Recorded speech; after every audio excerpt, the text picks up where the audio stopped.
இனிய சகாக்களை இது என்னோட புது project Kawasaki KB100 RTC rebuild. இதில் எல்லாமே செக்மெண்ட் வைஸ் எல்லாமே கிளாஸிஃபை பண்ணி வச்சுருக்கேன். அப்புறம் இதில் சாப்டர்ஸும் இருக்குது, அதுக்கு கீழே சப்பார்ட்ஸுமே இருக்குது. இன்றைக்கி நம்ம பார்க்குறது ரிமூவிங் தி ஆக்சசரிஸ் சாப்டர் 5.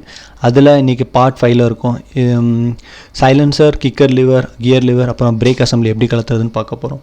ஃபஸ்ட்டு சைலன்ஸ்லேருந்து ஆரம்பிக்கலாம். இதில் ப்ரீவியஸ் ஓனர் வந்து ஒரு இதில் 8mm இன்னொரு 2ல் 10mm போட்டு டைட் பண்ணியிருக்காங்க. என்னோடய பாயிண்ட் ஆஃப் வியூவில் 10mm தான் ஒரிஜினலாக இருக்கும்னு நினைக்கிறேன். அப்புறம் வேறு பைக்ஸ் நான் பார்த்ததெல்லாம் வந்து யமஹா, சுசுக்கி எல்லாம் செரேஷன் போல்ட்னு ஒன்று இருக்கும். அது அப்படியே போல்ட் நீண்டுட்ருக்கும், அதில் நம்ம நட்டை வச்சு டைட் பண்ணுற மாதிரி இருக்கும். இந்த போல்ட்டன் யூஸ் பண்ணுறப்போ டைட் பண்ணுற லென்த்தான போல்ட்டை வச்சு டைட் பண்ணோன்னா அதில் கேப் இருக்கும், இல்லை வாஷர்ஸ் எதாவது போட்டு டைட் பண்ணுற மாதிரி இருக்கும். ஒரிஜினல் மேக்ஸிமம் யூஸ் பண்ண பாருங்கள். இது வந்து RX100 மாதிரி தான். ஃப்ரண்ட் ஹேண்ட் ஒரு சைலன்சர் அசம்பிளி, ரியர் ஹேண்ட் ஒரு சைலன்சர் அசம்பிளி, அப்படி ரெண்டாக இருக்குது. அப்புறம் ரியர் ஹேண்டை கலத்துறதுக்கு வந்து ஃபுட் ரெஸ்ட் நம்ம கலத்தணும். மேலே 14mm போல்ட் வரும், அது ஆல்ரெடி மிஸ் ஆகிருக்கு. அப்புறம் ஸ்விங்காம் அசம்பிளியில் போல்ட்டில் நட் அசம்பிளியில் ஒன் ஹேண்டு வந்து நட்டை கலத்துற 14mm ஸ்பேனர் யூஸ் பண்ணணும். அந்த எண்டு வந்து இன்கேஸ் ரொட்டேட் ஆச்சுன்னா 17mm வச்சு கலத்துங்க. நடுவில் ஒரு ஸ்பேசர் வாஷர் கொடுத்துருப்பாங்க. இதையும் கலத்திட்டிங்கன்னா அடுத்தது ஃப்ரண்ட் ஹேண்டை கலத்தணும். இது நார்மலாக புல் பண்ணாலே வந்துடும், சேம் RX100 டைப் தான்.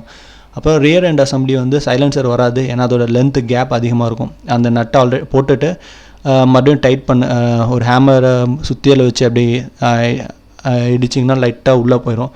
அப்புறம் நம்ம கேப் கிடச்சோம், ஈஸியாக எடுத்துடலாம்.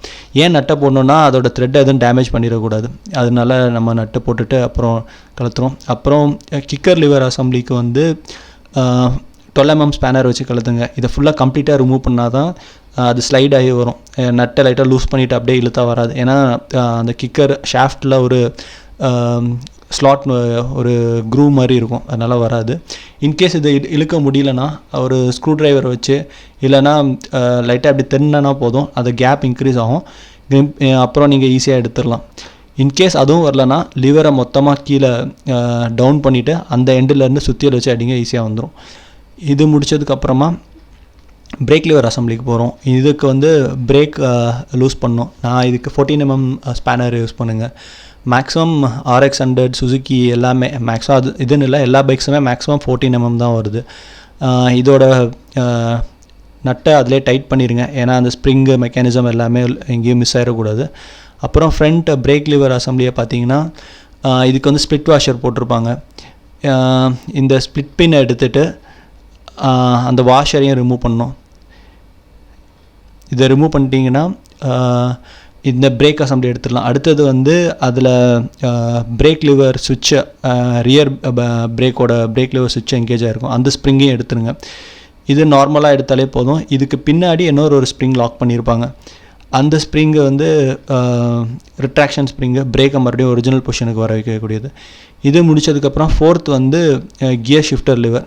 இந்த பைக்கில் வந்து எப்படின்னா ரெண்டுமே கொடுத்துருக்காங்க, நட் அண்ட் போல்ட் ரெண்டுமே மாட்டியிருக்காங்க. இதை கம்ப்ளீட்டாக ரிமூவ் பண்ணால் தான் ஸ்லைட் பண்ணி எடுக்க முடியும். நடுவில் க்ரூ கொடுத்துருப்பாங்க ஒரு கட்டு இந்த ஷாஃப்டில், சேம் கிக்கருக்கு யூஸ் பண்ண மாதிரி.